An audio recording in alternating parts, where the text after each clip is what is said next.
Hello everyone, welcome to my channel learning point academy. तो कैसे हैं आप सभी? आई होप सभी अच्छे होंगे। तो दोस्तों, आज की वीडियो में मैं आपको कराने वाली हूं गाला का क्वेश्चन पेपर नंबर 2, जिसके अंदर सेक्शन डी कंप्लीट कराऊंगी। ये अपना स्टैंडर्ड के लिए है। सेक्शन डी में अपने सारे क्वेश्चन 4 मार्क्स के रहेंगे।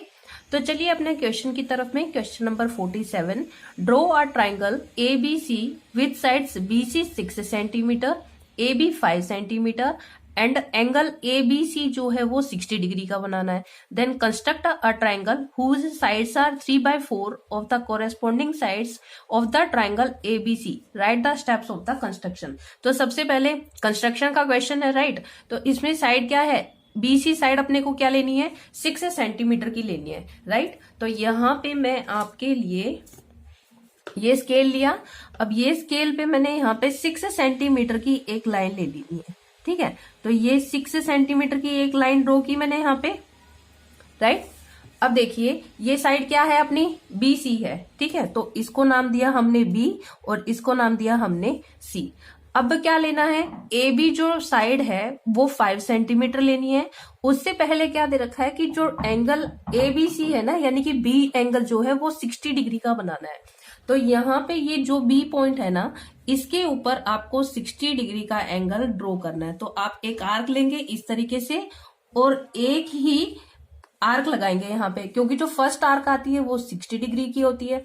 उसके बाद में जो सेकंड लगाते हैं वो 120 की होती है और जो थर्ड वाली लगाते हैं वो 180 डिग्री की होती है। तो यहाँ पे ये जहां पे कट कर रहा है ना एक दूसरे को, वहां पे हम ये एंगल ड्रॉ कर लेते हैं। ये एंगल बना लिया मैंने। समझ आ गई इतनी बात? अब इसके बाद में क्या करना है? जो ए बी साइड है वो 5 सेंटीमीटर लेनी है। अब आप ऐसे तो ले नहीं सकते कि यहाँ पे 5 सेंटीमीटर आपने मेजर कर दिया, जहां पे हो रहा है उस तरीके से आप ले लिया, आपने कर लिया। इसके लिए एक बेटर तरीका है कि ए बी साइड लेने के लिए यहाँ पे ये वाली जो साइड है ना, वो ए बी आपने लेनी है इस पॉइंट से, ठीक है। तो अब 5 सेंटीमीटर यहाँ पे ले लेंगे और ये 5 सेंटीमीटर की आर्क लगा लेंगे, ठीक है। तो यहां से ये पॉइंट से मैंने 5 सेंटीमीटर की आर्क लगा ली, राइट। अब देखिए इस पॉइंट से हम इसको ज्वाइन कर देंगे जहां पे कनेक्ट किया था। ये आ गया। तो ये पॉइंट क्या है अपना? ए। अब ए बी जो साइड थी वो 5 सेंटीमीटर है और यहाँ पे बी सी जो साइड दी रखी थी वो अपने पास में 6 सेंटीमीटर है, राइट। अब इसके बाद में क्या करना है? 3/4 की रेशो में हमें यहाँ पे एक लाइन लेनी पड़ेगी। बी पॉइंट से हम यहाँ पे एक रे ले लेते हैं, राइट। यहाँ पे एक तरीके से मैंने ये रे ले ली, ठीक है। एक्यूट एंगल बनाना है। अब देखिए इसके बाद में हमें यहाँ पे क्या करना है? 3/4 रेशो दे रखी है, तो 4 रेशो में इसको डिवाइड कर लेते हैं। ये बी एक्स रे ले लेती है, तो बी एक्स रे को हम 4 पार्ट्स में डिवाइड कर लेंगे। तो यहां से देखिए ये 1 2 3 एंड 4 में डिवाइड कर लिया। इसको नेमिंग कर लेते हैं। ये B1, ये B2, ये B3 एंड ये B4। अब इसके बाद में क्या करना है? जो हमारा डिनोमिनेटर में है ना, यानी कि 4 है, तो B4 जो आएगा उसको हमें C से ज्वाइन करना है। तो यहाँ पे देखिए ये B4 को मैं C से ज्वाइन कर देती हूँ। ज्वाइन कर दिया मैंने। अभी क्या लेना है? 3 ऊपर है, यानी कि 3/4 की रेशो है ना, तो जो कॉरेस्पॉन्डिंग साइड्स बनेगी ट्राइंगल की वो अंदर की साइड में बनेगी। अगर ये 4/3 होता ना तो हम ये बाहर की तरफ में बनाते। तो ये चीज का हमेशा ध्यान रखेंगे। 3/4 है तो कॉरेस्पॉन्डिंग साइड अंदर की तरफ बनेगी। अब देखिए 3 पॉइंट से लेना है, यानी कि इस 3 पॉइंट से लेना है। तो इसी लाइन के पैरेलल में एक लाइन हमें यहां से ड्रॉ करनी पड़ेगी। तो अब उसको किस तरीके से करेंगे? आप यहां से ये एक आर्क ले लीजिए और सेम आर्क ये B3 पॉइंट से आप इस तरीके से ड्रॉ कर लेंगे। अब ये जो आपने आर्क ली थी ना, अब इसका मेजरमेंट कर लेंगे इस तरीके से। तो इस पॉइंट से इस पॉइंट का मैंने मेजरमेंट कर लिया, ठीक है। और सेम ये जो आपने यहाँ पे लिया था ना, इससे आप एक आर्क लगा लेंगे। तो इससे क्या होगा? ये जो कट आया है इस कट से B3 से ले जाते हुए एक लाइन बिल्कुल B4C के पैरेलल में खींच देंगे। तो यहाँ पे इस कट से होते हुए B3 पॉइंट से मैंने एक लाइन पैरेलल ड्रॉ कर दी। किसके? B4C से, और इसको नाम दे दिया मैंने क्या, C'। इतनी बात समझ आ गई। अब आपको क्या करना है, हमें पूरा ट्रायंगल इसके कोरेस्पॉन्डिंग ट्रायंगल बनाना है, तो सेम चीज हम यहाँ पे करेंगे। तो मैंने क्या किया, ये C पॉइंट जो था वहां से एक आर्क ली, एंगल हमें देखना है ना, और एक आर्क हम यहाँ पे C' पॉइंट से ले लेंगे, इस तरीके से लिया। अब ये वाला हमें एंगल मेजर करना पड़ेगा कि कितना एंगल है, तो ये हमने मेजर किया इस पॉइंट पे, और सेम आर्क हमने यहाँ पे लगा दी। ठीक है, अब देखिए C' पॉइंट से ये कट से हो जाते हुए एक हमें लाइन पैरेलल खींचनी है, किसके, AC के। तो AC के पैरेलली हमने एक लाइन ड्रॉ कर दी यहाँ पे, ये लाइन हम ड्रॉ कर देंगे ये वाली। ठीक है, तो और इसको क्या नाम दे देंगे, A'। ये चीज समझ आ गई। अब जो आपके पास में ABC ट्रायंगल था, ABC ट्रायंगल के बिल्कुल कोरेस्पॉन्डिंग साइड्स का हमारे पास दूसरा ट्रायंगल बन गया है, क्या, A', राइट, A', ये हमारे पास में ट्रायंगल बन गया। अब दोस्तों इसके मैं स्टेप्स ऑफ कंस्ट्रक्शन बता देती हूँ, जो मैंने पहले ही लिख के रखे हैं ताकि ज्यादा लंबी वीडियो ना बने। तो सबसे पहले हमने क्या किया था, एक ट्रायंगल बनाया था ABC, जिसमें साइड BC ले लिया था, और फिर हमने एंगल बनाया था, B पॉइंट पे एंगल बनाया था 60 डिग्री का, और AB में फिर हमने 5 सेंटीमीटर की एक आर्क लगा के उस तरीके से हमने एक ट्रायंगल बना लिया था, राइट। उसके बाद में हमने जैसे यहाँ पे ये लाइन ली थी हमने BC 6 सेंटीमीटर की, उसके बाद में यहाँ पे एक 60 डिग्री का एंगल बनाया था, और यहाँ पे फिर ये 5 सेंटीमीटर की एक आर्क लगा दी थी, और यहाँ पे ये पॉइंट हमने मिला दिया था, और ये पॉइंट हो गया था A। तो ABC हमने एक ट्रायंगल बना दिया था। उसके बाद में यहाँ पे एक रे लिए हमने BX, ड्रॉ अ रे BX making an acute angle with BC on opposite side of vertex A। ठीक है, तो यहाँ पे हमने एक रे बनाई थी BX। उसके बाद में क्या किया, 4 पॉइंट्स हमने लोकेट कर दिए, क्योंकि 3/4 की रेशियो हमारे पास में दी हुई थी। तो यहाँ पे B1, B2, B3 and B4, 4 points locate कर दिए। उसके बाद में ज्वाइन किया हमने B4 को C से, तो join B4C and draw a line through B3 parallel to B4C। तो इस लाइन के पैरेलल ही हमने B3 से एक लाइन पैरेलली खींची, और ये लाइन का नाम दे दिया B3C'। ठीक है, अब ये बन गया। अब AC के जस्ट पैरेलल हमें यहां से एक लाइन ड्रॉ करनी है, तो इसके पैरेलली हमने ये एक लाइन ड्रॉ कर दी थी, तो C', A'। ठीक है, ये एक पैरेलल लाइन आ गई थी। तो यहाँ पे लिखा draw a line through C' parallel to AC intersecting AB at A'। पे इंटरसेक्ट कर रही है ना, तो इस तरीके से triangle A', is the required triangle. I hope ये वाला क्वेश्चन आपको अच्छे से समझ आ गया होगा। इसको प्लीज आप कंस्ट्रक्ट करके देखिए खुद से, तभी आपको अच्छे से आएगा। तो दोस्तों बढ़ते हैं अपने नेक्स्ट क्वेश्चन की तरफ में। Question number 48। क्वेश्चन में बोला है draw a line segment AB length 10 centimetre. तो इस तरीके से आपको एक लाइन AB ड्रॉ करनी है, जिसकी लेंथ क्या होनी चाहिए, 10 centimetre. Taking A as a centre, draw a circle with radius 3 centimetre. तो ये इसको सेंटर लेट करके आपको 3 सेंटीमीटर का एक सर्कल बनाना है। फिर draw a circle with radius 4 centimetre, मतलब taking B as centre, draw a circle with radius 4 centimetre. तो B को सेंटर लेके 4 सेंटीमीटर का एक सर्कल बनाना है। ठीक है, construct a tangent to each circle from the centre of the other circle. तो इस पॉइंट से आपको टेंजेंट बनाने हैं। पहले क्या करना पड़ेगा, ये जो AB लाइन है इसका मिड पॉइंट लेना पड़ेगा। ठीक है, तो जैसे ये मिड पॉइंट आ जाएगा, तो यहां से एक आप सर्कल ड्रॉ करेंगे इस तरीके से, जहां इसका अगर नाम हम M दे देते हैं, तो AM और MB को रेडियस लेकर के आप एक सर्कल ड्रॉ करोगे, और फिर इस पॉइंट से ये सर्कल के ऊपर आप टेंजेंट्स बनाएंगे। ठीक है, तो यहाँ पे किस तरीके से इस पॉइंट से सर्कल आ जाएगा यहां तक और यहां तक। तो इस सेंटर से इस सर्कल के टेंजेंट्स आ गए, और इस सेंटर से ये वाले सर्कल के टेंजेंट्स लेने हैं, तो यहां से हम बना देंगे इस तरीके से। ठीक है, ये मैंने आपको जनरली बताया है, अभी मैं आपको कंस्ट्रक्ट करके सिखाऊंगी। तो हम ले लेते हैं नोटबुक को, इस तरीके से समझ आ गई।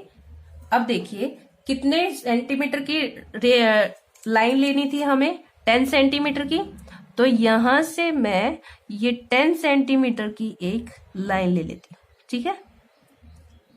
और ये लाइन क्या है, ये ए पॉइंट है और ये यहाँ पे बी पॉइंट है, ठीक है। अब ए को सेंटर लेते हुए हमें कितने सेंटीमीटर का रेडियस बनाना है, 3 सेंटीमीटर का। तो अपना स्केल लेंगे इस तरीके से और यहाँ पे 3 सेंटीमीटर का मेजर कर लेंगे हम रेडियस। ये मेजर कर लिया। अब ए सेंटर से मैंने एक 3 सेंटीमीटर का सर्कल ड्रॉ कर लेना है।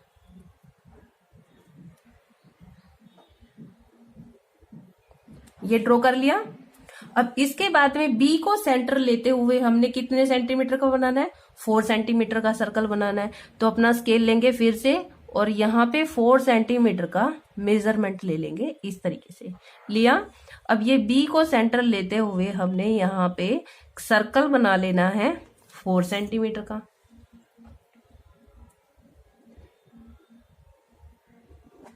ये बना दिया।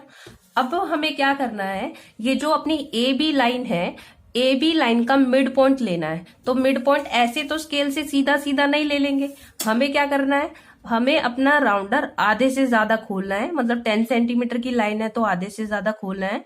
और यहां से एक आर्क मैंने लगा दी बी पॉइंट से और एक आर्क में लगा दूंगी यहाँ पे ए पॉइंट से, ठीक है।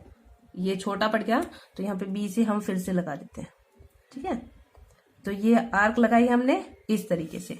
अब ये दोनों जो कटिंग पॉइंट्स है ना, दोनों आर्क जहां पे कट कर रही है, उस पॉइंट से हमें लाइन ड्रॉ कर लेनी है जो कि ए बी लाइन का मिड पॉइंट होगा। ये ए बी लाइन का मिड पॉइंट हो जाएगा, इसको नाम दे देंगे एम। अब एम को सेंटर लेते हुए और ए एम को रेडियस ले लेंगे हम, ए एम को रेडियस ले लेंगे, ए एम रेडियस हो जाएगा और मिड पॉइंट है तो एम भी रेडियस हो जाएगा। तो इसको लेते हुए हमें एक सर्कल ड्रॉ कर लेना है। इस तरीके से हमने सर्कल ड्रॉ कर लिया। अब देखिए ए पॉइंट से हमें ये सर्कल के ऊपर टेंजेंट बनाना है। तो देखिए ये सर्कल जहां पे एक दूसरे को कट कर रहे हैं ना, तो इसको हम यहाँ पे ये दोनों किस पे कट कर रहे हैं, इसको नाम ले लेते हैं P, इसको नाम ले देते हैं Q और इसको बोल देते हैं R और इसको बोल देते हैं S। इतनी बात समझ आ गई। अब देखिए A पॉइंट से हम AR एक टेंजेंट बना देंगे। कहां से लेनी है हमने लाइन, जहां पे ये दोनों सर्कल एक दूसरे को इंटरसेक्ट कर रहे हैं। तो इस पॉइंट से मैंने लिया ये टेंजेंट और यहाँ पे A पॉइंट से AS एक हमें टेंजेंट बना देना है। एस पॉइंट पे दोनों सर्कल एक दूसरे को इंटरसेक्ट कर रहे थे, तो ये एक मैंने टेंजेंट बना दिया, ठीक है। अब यहाँ पे बी को सेंटर लेते हुए, यानी कि ये पॉइंट से हमें इस सर्कल के ऊपर एक टेंजेंट बनाना है। तो यहाँ पे पी से बी को हम मिला देंगे तो वो टेंजेंट बन जाएंगे। इसका टेंजेंट बन गया। और इसी तरीके से हमें बी से क्यू पे एक टेंजेंट बना देना है। तो ये हमने क्यू पे एक टेंजेंट बना दिया। समझ आ गया? आई होप ये कंस्ट्रक्शन आपको अच्छे से समझ आ गया होगा। आप अपना खुद से भी एक बार कंस्ट्रक्शन करके देखिए, तभी आपको बहुत अच्छे से ये कंस्ट्रक्शन समझ आएगा, राइट। अब इसके मैं आपको स्टेप्स बता देती हूँ। अब इसके बाद में हमें क्या करना है, ए बी जो लाइन है अपनी उसको बाइसेक्ट कर लेंगे और उसका मिड पॉइंट ले लेंगे एम। अब एम पॉइंट को हमने सेंटर लेते हुए एक सर्कल ड्रॉ कर लेना है। तो वो जो सर्कल ड्रॉ करेंगे ना, तो वो दोनों सर्कल को P Q R S points पे इंटरसेक्ट करेंगे, ठीक है। फिर हमें क्या करना है, ए बी को ज्वाइन, जो अपने टेंजेंट्स बनेंगे वो टेंजेंट्स को ज्वाइन कर लेना है। और इस तरीके से ये आप इसका पूरा स्क्रीनशॉट ले लीजिए और जिस तरीके से मैंने आपको कंस्ट्रक्ट करके बताया ना, सेम उसी तरीके से मैंने इसके पॉइंट्स लिखे हैं, राइट। तो दोस्तों बढ़ते हैं अपने नेक्स्ट क्वेश्चन की तरफ में। क्वेश्चन में बोला है A boat covers 32 kilometer upstream and 36 kilometer in downstream in 7 hours. Also, it covers 40 kilometer upstream and 48 kilometer downstream in 9 hours. Find the speed of boat in still water and that of the stream. तो सबसे पहले तो upstream क्या होता है और downstream क्या होता है वो चीज समझ लीजिए। तो अपस्ट्रीम का मतलब क्या होता है, जैसे कि आपकी रिवर है या जो पानी है वो इस तरीके से फ्लो कर रहा है, इस डायरेक्शन में फ्लो कर रहा है, ठीक है। और इसके अंदर जैसे कोई बोट है, ये बोट है और ये बोट भी फ्लोट कर रही है। तो ये बोट सपोज आप इस डायरेक्शन में फ्लो कर रही है आपकी बोट, ठीक है। तो क्या होगा, यहाँ पे हम क्या करेंगे, बोट की डायरेक्शन, बोट की स्पीड ले लेते हैं, लाइक बोट की स्पीड ले लेते हैं हम u किलोमीटर पर आवर, और यहाँ पे ये जो स्ट्रीम है उसकी स्पीड ले लेते हैं v kilometre per hour, right, और ये किलोमीटर पर आवर। तो क्या होगा यहाँ, तो डाउन स्ट्रीम में क्या होगा, इन दोनों की स्पीड ऐड हो जाएगी। क्यों? क्योंकि क्या होता है कि जिस डायरेक्शन में पानी बह रहा होता है और उसी डायरेक्शन में कोई भी चीज बहती है, तो क्या होता है कि कम टाइम में ज्यादा डिस्टेंस कवर कर पाएगी और जल्दी जल्दी फ्लो करेगी। तो स्पीड दोनों की क्या हो जाती है, ऐड हो जाती है यहाँ पे। और सेम अगर अप स्ट्रीम में क्या होता है, अप स्ट्रीम में यहाँ पे जैसे कि पानी बह रहा है आपका इस डायरेक्शन में, ठीक है, इस डायरेक्शन में पानी बह रहा है और आपकी जो बोट है वो फ्लोट कर रही है इस डायरेक्शन में। तो क्या करना पड़ेगा, बोट को ज्यादा टाइम लगेगा ना उल्टी डायरेक्शन में चलने के लिए, पानी के उल्टी डायरेक्शन में चलने के लिए बोट को ज्यादा टाइम लगने वाला है। तो इसकी स्पीड क्या हो जाएगी, कम हो जाएगी बोट की। तो यहाँ पे ये हम क्या यूज करेंगे, u minus v kilometre per hour, ठीक है। तो मैं यहाँ पे आपको अच्छे से लिख के बता देती हूँ। डाउन स्ट्रीम और अपस्ट्रीम का पता चल गया। डाउन स्ट्रीम में क्या होता है, बोट की स्पीड और स्ट्रीम की स्पीड दोनों की ऐड हो जाती है, और अप स्ट्रीम में क्या होता है, बोट की स्पीड और स्ट्रीम की स्पीड माइनस हो जाती है, ठीक है। तो यहाँ पे हम लेट कर लेते हैं, let speed of boat in still water, ठीक है, ठहरे हुए पानी में बोट की स्पीड क्या है, हमने क्या ले लिया, u किलोमीटर पर आवर। और यहाँ पे स्पीड ऑफ स्ट्रीम क्या हो जाएगा, स्पीड ऑफ स्ट्रीम हम ले लेते हैं क्या, v kilometre per our, v kilometre per hour, ठीक है। तो अप स्ट्रीम में स्पीड क्या हो जाएगी, अप स्ट्रीम में यहाँ पे लिख देते हैं स्पीड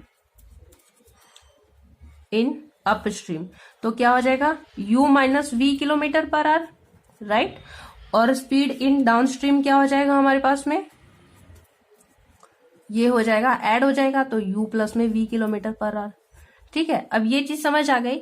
अब आप देखिए वो क्या बोल रहा है कि 32 किलोमीटर अपस्ट्रीम में जाती है, यानी कि डिस्टेंस कितना कवर करती है, 32 किलोमीटर, और डाउन स्ट्रीम में कितना कवर करती है, 36 किलोमीटर, और दोनों के लिए टाइम क्या लग रहा है, 7 आवर्स। तो हम देखिए स्पीड का फॉर्मूला लगा लेते हैं। स्पीड इक्वल में क्या होता है, डिस्टेंस अपॉन में टाइम। अब यहाँ पे हमारे पास में टाइम दे रखा है, तो क्या हो जाएगा, ये टाइम इक्वल हो जाएगा डिस्टेंस अपॉन में स्पीड, डिस्टेंस अपॉन में स्पीड हो जाएगा टाइम।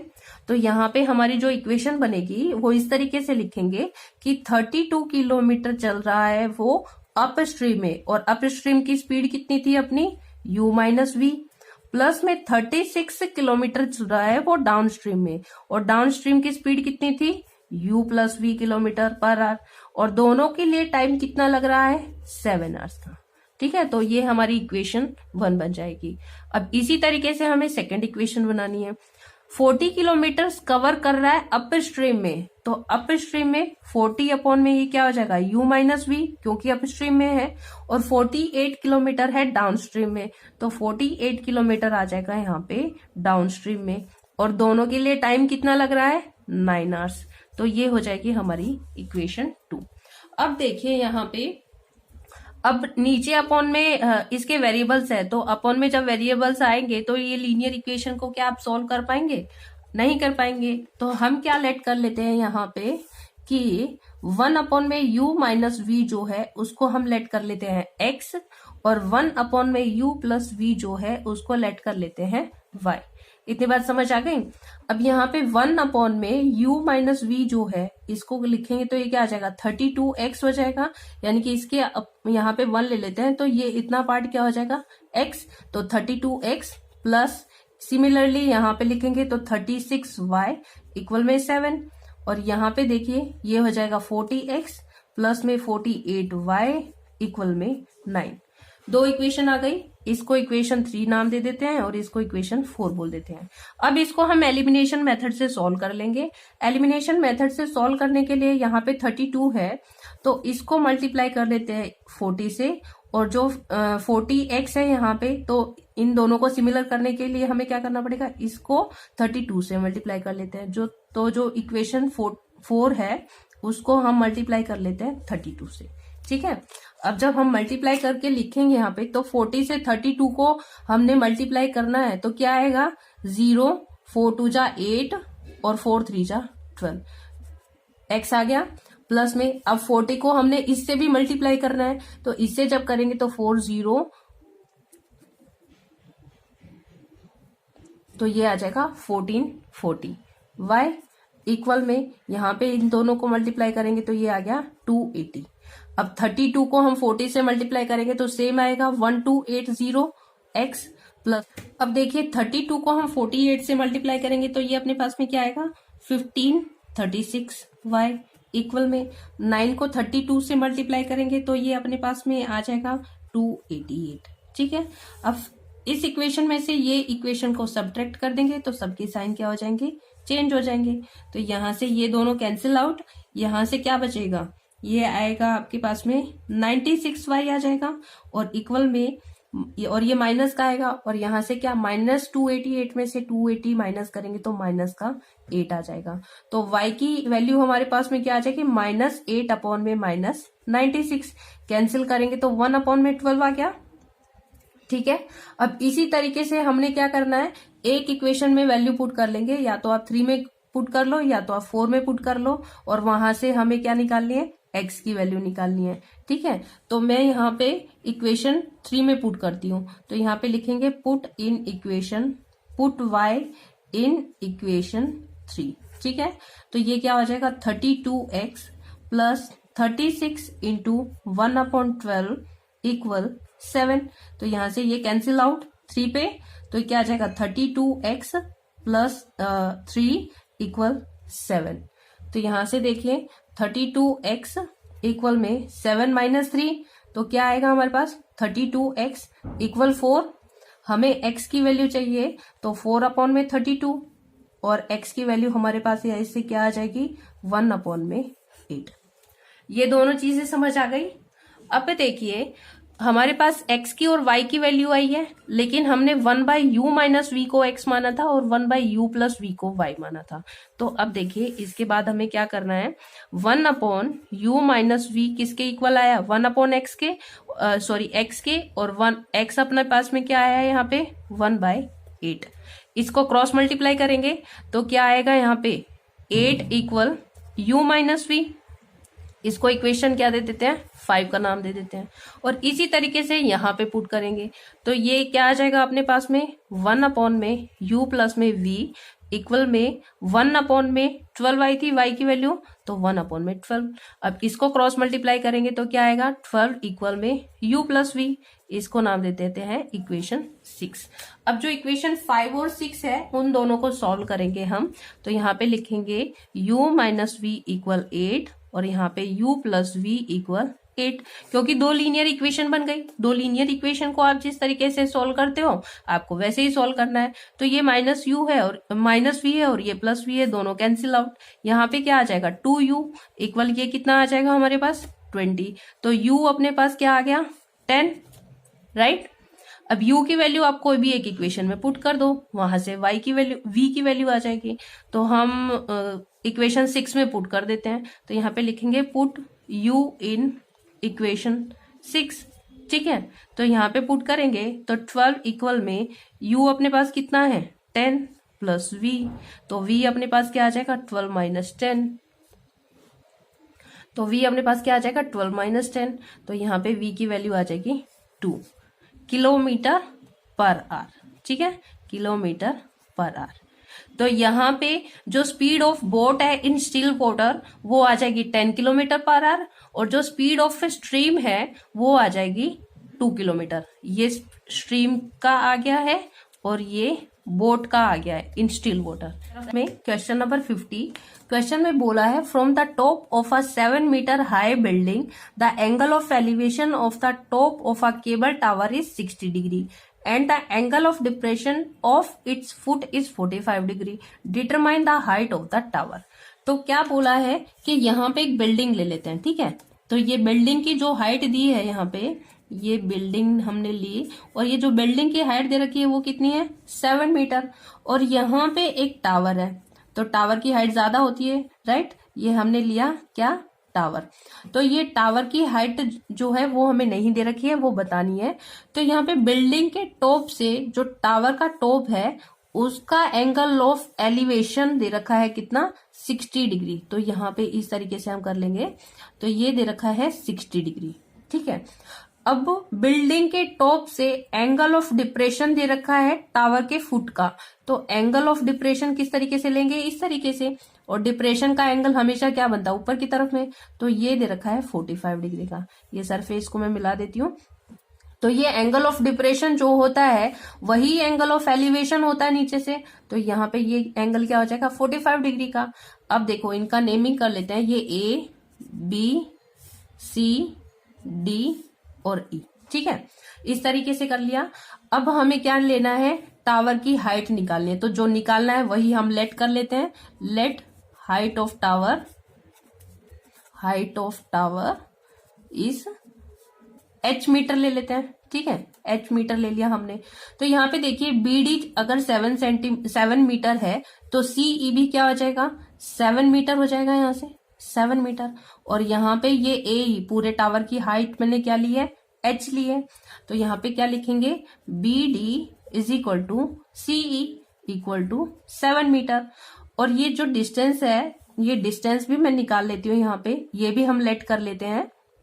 बिल्डिंग के और टावर के बीच का जो डिस्टेंस है, तो यहाँ पे लिख देंगे डिस्टेंस। और डीई जो है वो क्या हो जाएगा अपना, एक्स मीटर ले लेते हैं, ठीक है। तो ये हमने ले लिया एक्स। तो ये वाला जो डिस्टेंस है ये भी क्या हो जाएगा, एक्स हो जाएगा। तो यहाँ पे क्या लिखेंगे, बी सी इक्वल हो जाएगा डीई, और जो कि क्या है, एक्स है। इस तरीके से हमने लिख दिया। अब देखिए यहाँ पे ये वाला ट्रायंगल हम लेते हैं, ट्रायंगल ले रहे हैं यहाँ पे, in triangle B D E, B D E triangle में लेते हैं। तो ये हमारे पास में परपेंडिकुलर है और ये हमारे पास में क्या, बेस है, और ये एंगल दे रखा है। तो यहाँ पे क्या आ जाएगा, B D upon D E equal में क्या बनेगा, 1045 डिग्री। अब बी डी की वैल्यू अपने पास में क्या है, 7 मीटर है। बी डी अपने पास 7 है और डी ई को हमने क्या लिया है, एक्स, और इक्वल में 1045 क्या होता है, 1 होता है। तो 7 इक्वल टू आ जाएगा एक्स। तो अपने पास में ये जो डिस्टेंस है ये क्या आ जाएगा, यहाँ पे 7 मीटर। ये डिस्टेंस भी 7 मीटर आ जाएगा। यहाँ से ये निकल गया हमारे पास में एक्स 7 मीटर। इतनी बात समझ आ गई। अब देखिए इसके बाद में हमें क्या करना है, यहाँ पे ये पूरे टावर की हाइट हमने क्या ली थी, एच, और जिसमें ये जो सीई है वो 7 मीटर है। तो यहाँ पे ए सी हम निकाल देंगे। तो ए सी अपने पास में क्या हो जाएगा, ए सी हम क्या निकालेंगे, ए ई माइनस में सीई, ठीक है। तो ए सी आ जाएगा। तो यहाँ पे ए ई अपने पास में क्या है, एच, माइनस में सीई अपने पास क्या है, 7, और ये क्या आ जाएगा, ए सी। तो यहाँ पे ये वाली जो हाइट है ये आ जाएगी एच माइनस 7। अब हम यहाँ पे ये वाला ट्रायंगल ले लेंगे। तो यहाँ पे लिखेंगे in triangle A C B. अब ए सी बी ट्रायंगल में ये परपेंडिकुलर है, ये बेस है और ये एंगल है। तो यहाँ पे क्या हो जाएगा, यहाँ पे क्या लिखेंगे, ए सी अपॉन में बी सी इक्वल टू में 1060 डिग्री, 1060 डिग्री। अब ए सी हमने क्या निकाला था, यहाँ से ए सी हमने निकाला है ना h माइनस 7, और अपॉन में बी सी हमने यहाँ पे x लिया था और x अपना क्या आया है, 7 आया है। इक्वल में 1060 डिग्री की वैल्यू क्या होती है, √3 होती है। तो इसको हम क्रॉस मल्टीप्लाई कर देंगे। तो क्रॉस मल्टीप्लाई करेंगे तो क्या आएगा, h माइनस 7 इक्वल टू 7√3। तो यहाँ पे h की वैल्यू निकालेंगे, -7 इधर शिफ्ट करेंगे तो क्या आएगा, 7√3 प्लस में 7। तो यहाँ से 7 आप कॉमन ले सकते हो। तो क्या आ जाएगा यहाँ से, √3 प्लस में 1। ये क्या आया, h आ गया हमारे पास में। तो जो हाइट ऑफ टावर है यहाँ पे लिखेंगे, हाइट ऑफ टावर जो है हमारे पास में वो क्या आ जाएगी, 7√3 प्लस 1 मीटर। समझ आ गई मेरी बात। तो चलिए दोस्तों अपने नेक्स्ट क्वेश्चन की तरफ में, 51 क्वेश्चन में बोला है, an observer spots a balloon moving with wind in a horizontal line at a height of 105 metre from the ground. तो हम यहाँ पे क्या करते हैं, ये ग्राउंड ले लेते हैं, ठीक ठीक है, ये ग्राउंड है। अब क्या बोला है कि ग्राउंड से 105 मीटर की हाइट पे बैलून उड़ रहा है। तो सपोज यहां से ये बैलून है एक, ये बैलून उड़ रहा है कितनी हाइट पे, 105 मीटर हाइट पे, ठीक है। अब इसके बाद में बोला है and the angle of elevation of the balloon after some time reduces from 60 degree to 30 degree. तो सपोज यहाँ पे हम खड़े हैं और यहां से अपने साथ में जो एंगल ऑफ एलिवेशन बन रहा है बैलून का, वो कितना बन रहा है, 60 डिग्री का बन रहा है, ठीक है। अब इसके बाद में धीरे धीरे थोड़े टाइम बाद में क्या होता है, जो एंगल ऑफ एलिवेशन है वो 60 डिग्री से 30 डिग्री में कन्वर्ट हो जाता है। तो 30 डिग्री में अगर कन्वर्ट हो जाता है तो ये बैलून उड़ते उड़ते किधर आ गया, इधर आ गया सपोज। तो यहां से ये बैलून आया इस साइड में, क्योंकि हॉरिजेंटली उड़ रहा है। आप ये नहीं कह सकते कि ऊपर नीचे हो रहा है, हॉरिजेंटली उड़ रहा है उसने बोला है। तो यहाँ पे ये हाइट भी क्या रहेगी, सेम रहेगी, क्योंकि हॉरिजेंटल में हाइट तो सेम ही रहेगी, ठीक है। अब आप ये कहेंगे कि ये आप बैलून को आप इधर लेकर गए हो, हम इसको इधर भी तो लेकर आ सकते हैं। तो दोस्तों इधर यहाँ पे अगर हम ले आएंगे तो वो एंगल घटेगा नहीं, बढ़ेगा। क्योंकि ध्यान रखिए हमेशा जब भी हम किसी बिल्डिंग के पास में जाते हैं तो आप नीचे से देखेंगे, तो आप जितना पास से देखेंगे ना, आपको गर्दन अपनी उतनी ही उठानी पड़ेगी, मतलब कि आपका एंगल उतना ही ज्यादा होगा। लेकिन आप जैसे जैसे किसी भी बिल्डिंग से दूर जाते जाएंगे तो आपको बिल्डिंग का टॉप देखने के लिए अपनी गर्दन को बहुत ज्यादा नहीं उठाना पड़ेगा। तो मतलब क्या है, आपका एंगल कम हो रहा है, ठीक है। तो यहाँ पे एंगल रिड्यूस हो रहा है, तो यहाँ पे ये एंगल इस तरीके से जाएगा, बैलून दूर की तरफ में जा रहा है, तो ये वाला जो एंगल बन रहा है वो 30 डिग्री का बन रहा है, ठीक है। अब हम ये डिस्टेंस ले लेते हैं, ये डिस्टेंस हमें निकालना है कि कितनी दूर गया है, कि बैलून ने कितना इंटरवल, कितना डिस्टेंस ट्रेवल किया है। तो ये डिस्टेंस हम ले लेते हैं x। अब इनका नेमिंग हम कर लेंगे इस तरीके से, ये a बोल देते हैं, ये b, इसको c दे देते हैं, ये d और ये e पॉइंट, ठीक है। अब देखिए हम पहले यहाँ पे ये वाला ट्रायंगल ले लेते हैं अपना, और यहां से हमें BC हमने x लेट कर लिया है, ये x ही हमें बताना है, और ये वाला डिस्टेंस भी हमें कुछ लेट करना पड़ेगा, तो इसको हम ले लेते हैं y। तो दोस्तों अब देखिए हमने क्या किया है, यहाँ पे AB को मैंने यहाँ पे y लेट कर लिया और BC को मैं यहाँ पे लेट कर लेती हूँ x, ठीक है, इतना लेट कर लिया। अब यहाँ पे ट्रायंगल ABD में देखेंगे, in triangle ABD, triangle ABD में क्या है, ये परपेंडिकुलर है अपना, ये बेस है, तो यहाँ पे क्या बन जाएगा, tan थीटा बन जाएगा ना। तो यहाँ पे परपेंडिकुलर अपना क्या है, BD अपॉन में बेस क्या है, AB, और ये इक्वल में क्या हो जाएगा, tan थीटा, और थीटा अपने पास क्या है, 60 डिग्री है। इतना कर दिया हमने। अब इसके बाद में देखिए BD अपने पास में कितना थी, हाइट क्या है बैलून की, 105 है, तो 105 अपॉन में AB हमने क्या लेट किया है, y इक्वल 1060 क्या हो जाएगा, √3। अब इसको हम क्रॉस मल्टीप्लाई करेंगे, तो क्रॉस मल्टीप्लाई करने पे क्या आएगा, 105, √3 नीचे आ जाएगा और y को ऊपर ले लेंगे, ठीक है। तो ये बन जाएगा 105 अपॉन √3 इक्वल में y। ये हमारे पास में y की वैल्यू आ गई है, राइट। इतनी बात समझ आ गई। अब इसके बाद में देखिए हम दूसरा वाला ट्रायंगल लेंगे, ट्रायंगल ACE। अब ACE ट्रायंगल में देखेंगे, यहाँ पे लिखेंगे इन ट्रायंगल ACE। ACE में ये परपेंडिकुलर है अपने पास और ये पूरा बेस है, तो यहाँ पे क्या हो जाएगा, CE अपॉन में AC, और इक्वल में क्या है, 30 डिग्री। एंगल अपना 30 डिग्री बन रहा है, राइट। अब देखिए CE हमारे पास में क्या था, balloon of height of balloon कितनी थी, 105, और AC को हम क्या लिख सकते हैं, AB प्लस में BC लिख सकते हैं, और जो दोनों क्या है, x प्लस y है। तो यहाँ पे इस तरीके से आप लिख दीजिए, AB प्लस में BC इक्वल में 1030, और AB प्लस में BC की वैल्यू रख दीजिए यहाँ पे। तो ये क्या आएगा, 105 अपॉन AB हमने क्या लिया है, y, और प्लस में BC हमने क्या लिया है, x, इक्वल में 1030 क्या होता है, 1/√3।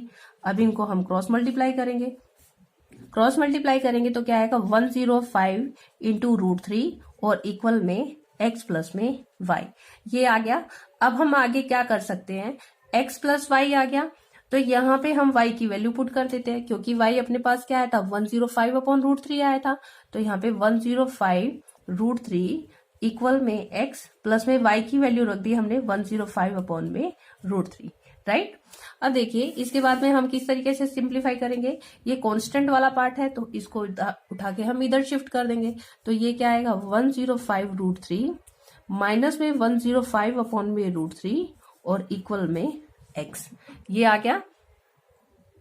अब इसके बाद में देखिए यहां से आप √3 का एलसीएम ले सकते हैं यहाँ पे। तो √3 का हमने एलसीएम लिया तो क्या आएगा 105√3 इंटू √3, क्योंकि मल्टीप्लाई हो जाएगा, और माइनस में 105 और इक्वल में x। अब यहां से 105 आप पूरे में से कॉमन ले सकते हैं। तो यहाँ पे क्या आएगा √3 और √3 को मल्टीप्लाई करेंगे तो 3 माइनस 1 और डिवाइड में √3 इक्वल में x। ये बात समझ आ गई। अब देखिए 105 इंटू में ये क्या बचेगा अपने पास 2 अपॉन में √3 और इक्वल में x।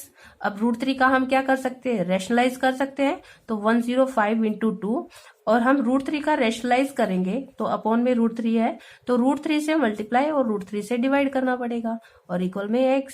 तो यहाँ पे देखिए 105 इंटू 2 इंटू में ये तो √3 रहेगा और नीचे दोनों मल्टीप्लाई हो जाएंगे तो क्या आएगा 3 आ जाएगा। अब देखिए 3 से कैंसिल आउट हो सकता है, 3 3 जा 9 और 3 5 जा 15। तो अपने पास क्या बचेगा 35 इंटू 2 इंटू √3 और ये क्या आया x। दोनों को मल्टीप्लाई करेंगे तो 7√3 आ जाएगा हमारे पास में x। तो ये जो डिस्टेंस है ना दोनों बैलून के बीच का जो डिस्टेंस है वो क्या आएगा हमारे पास 7√3 मीटर। समझ आ गई मेरी बात। आई होप ये वाला क्वेश्चन आपको अच्छे से समझ आ गया होगा। बहुत अच्छे से मैंने एक्सप्लेन करके आपको बताया है। तो दोस्तों अपने नेक्स्ट क्वेश्चन की तरफ में देखते हैं। क्वेश्चन नंबर 52 बोला है for a given frustum of a cone the circumference of the base is 48 centimetre and circumference of the top is 36 centimetre. If its height is 11 centimetre then find its volume. तो circumference अपने पास में क्या होता है 2πr। तो सबसे पहले मैं क्या बना देती हूँ एक फ्रस्टम बना लेती हूँ। यहाँ पे इस तरीके से ये हमारे पास में एक फ्रस्टम दे रखा है, ठीक है ये। और यहाँ पे इसको हम रेडियस r1 ले लेते हैं और इसको हम रेडियस r2 ले लेते हैं। और ये जो हाइट दे रखी है अपने पास में कितनी है 11 सेंटीमीटर है, ठीक है। तो यहाँ पे लिखते हैं हाइट ऑफ फ्रस्टम क्या हो जाएगी, हाइट ऑफ फ्रस्टम गिवन है 11 सेंटीमीटर, r1 लिया है हमने ये वाला और r2 हमने लिया है ये वाला रेडियस। तो इसको नहीं लिखते हैं। तो यहाँ पे सबसे पहले देखिए क्या दे रखा है सर्कमफ्रेंस ऑफ द बेस दे रखा है ना। तो यहाँ पे लिखेंगे सर्कमफ्रेंस ऑफ बेस कितना दे रखा है 48 सेंटीमीटर, 48 सेंटीमीटर। तो सर्कमफ्रेंस यानी कि नीचे ये बेस का हमने रेडियस क्या लिया है r2। तो सर्कमफ्रेंस क्या हो जाएगा 2πr2 और जो कि किसके इक्वल है 48 के। तो हमें r निकालना है, जब भी हमें वॉल्यूम निकालना है तो वॉल्यूम में अपने को क्या चाहिए रेडियस चाहिए ना। तो यहाँ पे क्या हो जाएगा r2 निकालने के लिए 48 अपॉन में 2π कैंसिल करेंगे तो 24 अपॉन में पाई हमारे पास क्या आ जाएगा r2 की वैल्यू आ जाएगी। ये चीज क्लियर हो गई। अब इसी तरीके से जो टॉप का सर्कमफ्रेंस है वो दे रखा है कितना ये दे रखा है 36 सेंटीमीटर। तो यहाँ पे लिखेंगे सर्कमफ्रेंस ऑफ टॉप। तो टॉप का सर्कमफ्रेंस कितना है 36 सेंटीमीटर और इसके लिए रेडियस हमने क्या लिया है r1। तो क्या हो जाएगा सर्कमफ्रेंस 2πr1 इक्वल क्या है 36। हमें r1 चाहिए तो r1 क्या आ जाएगा 36 अपॉन में 2π कैंसिल करेंगे तो ये क्या आएगा 18 अपॉन में पाई। ये हमारे पास क्या आ गया r1 आ गया। इतनी बात समझ आ गई। अब हमें वॉल्यूम निकालना है, वॉल्यूम ऑफ फ्रस्टम। अब वॉल्यूम ऑफ फ्रस्टम आपको फॉर्मूला लर्न होना चाहिए। फ्रस्टम फॉर्मूला क्या होता है 1/3 पाई h into r1² plus r2² plus r1 into r2। ये अपने पास फॉर्मूला होता है। तो सारी वैल्यूज अपने पास में है तो हम वैल्यूज पुट कर देंगे। तो 1/3 पाई इंटू h कितना है 11 और पाई की वैल्यू, पाई को हम एज इट इज ही रहने देते हैं, राइट। और R1 स्क्वायर है तो R1 अपने पास क्या है 18 अपॉन में पाई, इसका स्क्वायर हो जाएगा। प्लस में R2 अपने पास कितना है 24 अपॉन में पाई, इसका स्क्वायर हो जाएगा। प्लस में R1 इंटू R2 है तो R1 18 अपॉन में पाई और R2 क्या है 24 अपॉन में पाई। अब इसको हम सिंप्लीफाई कर देंगे। तो सिंप्लीफाई करने के लिए देखिए यहाँ पे 1/3 पाई इंटू 11, इसको हम ओपन करेंगे तो 18 का स्क्वायर कितना हो जाएगा 324, पाई का स्क्वायर करेंगे तो पाई स्क्वायर, प्लस में 24 का स्क्वायर करेंगे तो कितना आएगा 576 अपॉन में पाई का स्क्वायर करेंगे तो पाई स्क्वायर, प्लस में 18 को 24 से मल्टीप्लाई करेंगे तो कितना आएगा 432 अपॉन में पाई को पाई से मल्टीप्लाई करेंगे तो पाई स्क्वायर, राइट। अब बेस में आपके पास में क्या है, यहाँ पे इन सबको आप ऐड कर सकते हो। तो ऐड करेंगे तो 1/3 पाई इंटू 11, यहाँ पे एलसीएम हो जाएगा ना एक तरीके से। सबका बेस क्या है, सबके डिनोमिनेटर में क्या है पाई स्क्वायर है, तो पाई स्क्वायर मैंने पूरे के नीचे ले लिया और इन सबको हम ऐड कर देंगे। तो ये ऐड करने पे अपने पास क्या आ रहा है 1332 इतना आ जाएगा। अब देखिए पाई से एक पाई हमारा कैंसिल हो जाएगा। अब हम इसको कैसे सिंप्लीफाई करेंगे 1/3 इंटू 11 इंटू में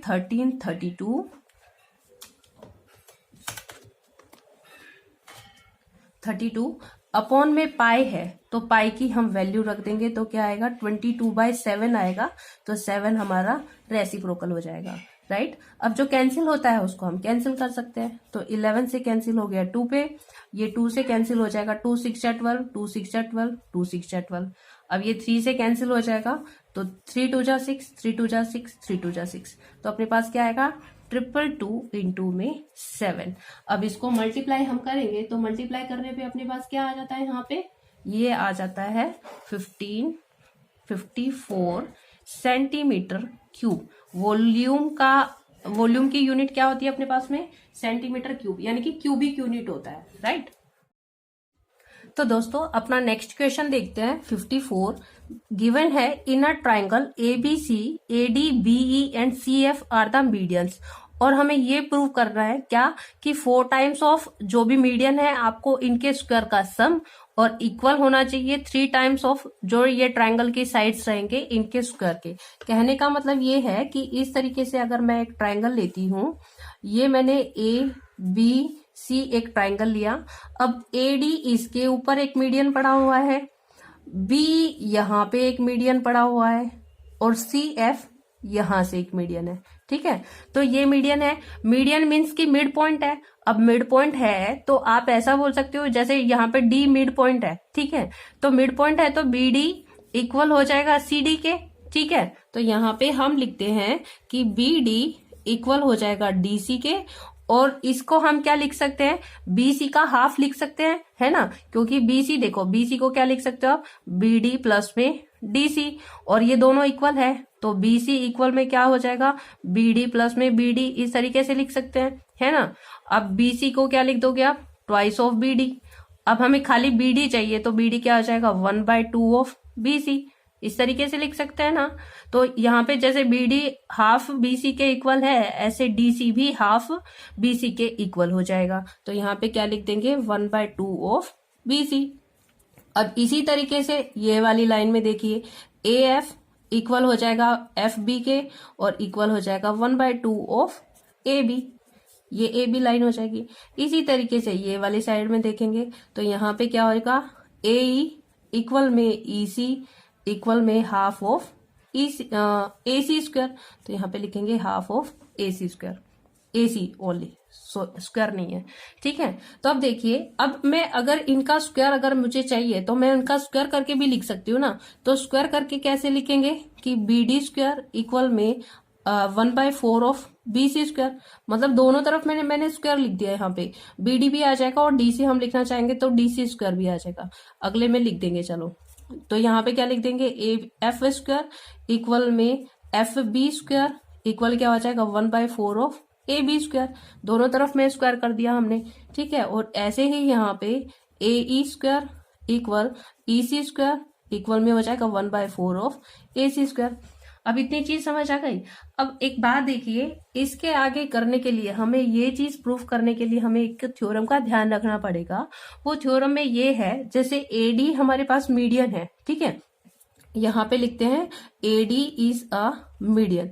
अब ये मीडियन जिस साइड के ऊपर पड़ा होता है, यानी कि बीसी के ऊपर पड़ा हुआ है ना ये मीडियन, तो हम बीसी साइड को नहीं लेंगे, बाकी की जो दोनों साइड है इनके स्क्वायर का सम होगा। तो दोनों साइड क्या है अपने पास में, ए बी स्क्वायर प्लस में ए सी स्क्वायर, और ये इक्वल होता है ट्वाइस ऑफ जो मीडियन है मीडियन के स्क्वायर के, तो मीडियन का स्क्वायर लिया ए डी स्क्वायर, और प्लस में ये वाली जो साइड है आपकी इसके, तो आप बी डी स्क्वायर भी लिख सकते हो या डी सी स्क्वायर भी लिख सकते हो, उससे कोई फर्क नहीं पड़ेगा। तो मैं यहाँ पे लिख देती हूँ बी डी स्क्वायर। इतनी बात समझ आ गई। अब इसके बाद में देखिए A B square plus A C square equal हो जाएगा twice of A D square, plus में बी डी स्क्वायर मैंने यहाँ पे क्या लिया था 1/4 ऑफ बी सी स्क्वायर लिखा था, तो यहाँ पे लिख देंगे 1/4 ऑफ बी सी स्क्वायर। ये चीज क्लियर हो गई। अब इसी तरीके से मैं यहाँ पे इसको मल्टीप्लाई करके लिख देती हूँ, तो ये क्या आएगा A B square plus A C square equal हो जाएगा twice of A D square, और प्लस में 2 को 1/4 से मल्टीप्लाई करेंगे तो क्या आएगा 1/2 आ जाएगा ना, तो 1/2 ऑफ बी सी स्क्वायर। तो इसको हम इक्वेशन 1 का नाम ले लेते हैं। ये अपने पास में क्या आ जाती है, इक्वेशन 1। अब सिमिलरली हम दूसरे मीडियन के लिए कर लेंगे। सिमिलरली यहाँ पे बीई मीडियन ले लेते हैं, बीई इज अ मीडियन, तो यहाँ पे इसके लिए क्या हो जाएगा, बीई मीडियन पड़ा हुआ है किसके ऊपर, एसी के ऊपर, तो हम एसी साइड नहीं लेंगे, हम ए बी और बीसी साइड लेंगे। तो यहाँ पे क्या आएगा ए बी का स्क्वायर प्लस में बी सी का स्क्वायर इक्वल हो जाएगा ट्वाइस ऑफ, अब मैं यहाँ पे डायरेक्ट लिख दूं क्या, ट्वाइस ऑफ क्या हो जाएगा यहाँ पे बी ई स्क्वायर, और प्लस में ए सी स्क्वायर का हाफ लिख दूं, चलेगा जैसे हमने यहाँ पे लिखा था। तो यहाँ पे मैं लिख देती हूँ ए सी स्क्वायर का 1/4, सॉरी, ठीक है। तो अब इसको 2 को अंदर मल्टीप्लाई कर लेंगे, तो A B square plus B C square equal में twice of B E square, 2 को अंदर मल्टीप्लाई कर देंगे और यहाँ पे आ जाएगा ए सी स्क्वायर अपॉन में 2। ये हो गई है हमारी इक्वेशन 2। अब एफ सी हमारे पास में एक मीडियन है, तो यहाँ पे एफ सी के लिए लेंगे, F C is a median. तो सिमिलरली हमें सॉल्व करना है। यहाँ पे सिमिलरली हम क्या करेंगे, एफ सी अगर मीडियन है किसके ऊपर पड़ा हुआ है, ए बी के ऊपर, तो हम ए बी साइड नहीं लेंगे, हम ए सी और बी सी का स्क्वायर का सम लेंगे। तो यहाँ पे क्या आ जाएगा A C square plus B C square, और इक्वल आ जाएगा किसके, ट्वाइस ऑफ मीडियन क्या पड़ा हुआ है यहाँ पे ए एफ सी एफ, तो यहाँ पे लिखेंगे सी एफ का स्क्वायर प्लस में ए कोई भी साइड ले लो आप, ए एफ ले लो या तो एफ भी ले लो, तो मैंने यहाँ पे लिखा ए एफ का स्क्वायर, ठीक है। तो अब A C square plus B C square equal में twice of C F square, plus में अब ए एफ स्क्वायर अपने पास में क्या है 1/4 ऑफ ए बी स्क्वायर है, तो यहाँ पे लिखा 1/4 of A B square, right. अब यहाँ पे 2 को अंदर मल्टीप्लाई कर लेते हैं हम, तो क्या आ जाएगा A C square plus B C square equal में twice of C F square plus में 1/2 ऑफ ए बी स्क्वायर, ठीक है।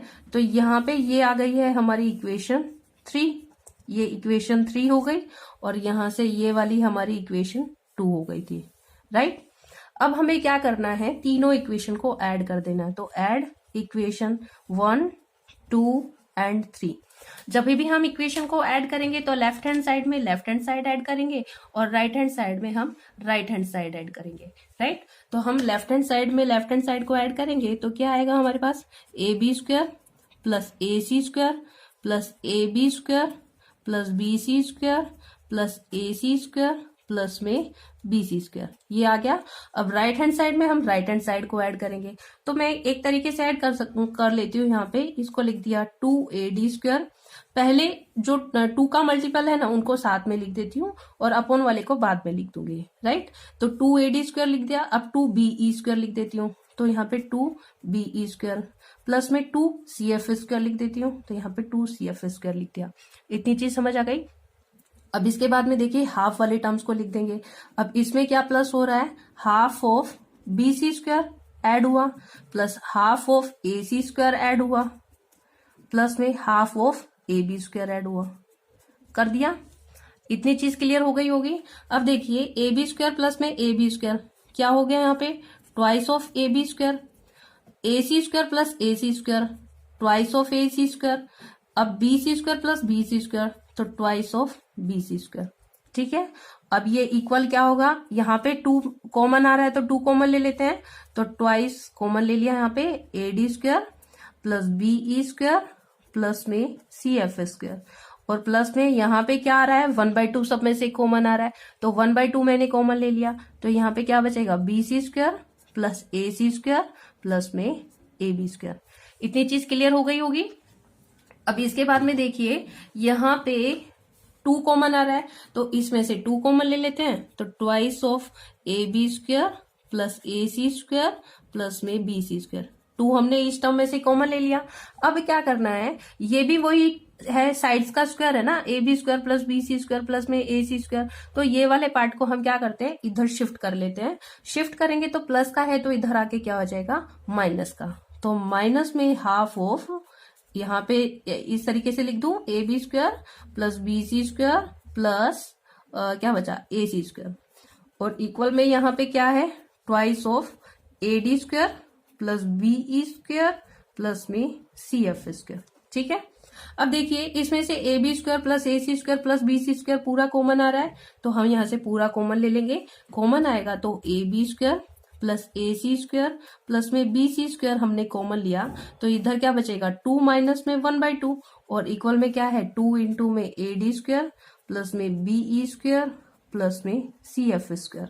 राइट, तो अब देखिए ए बी स्क्वायर प्लस में ए सी स्क्वायर प्लस में बी सी स्क्वायर।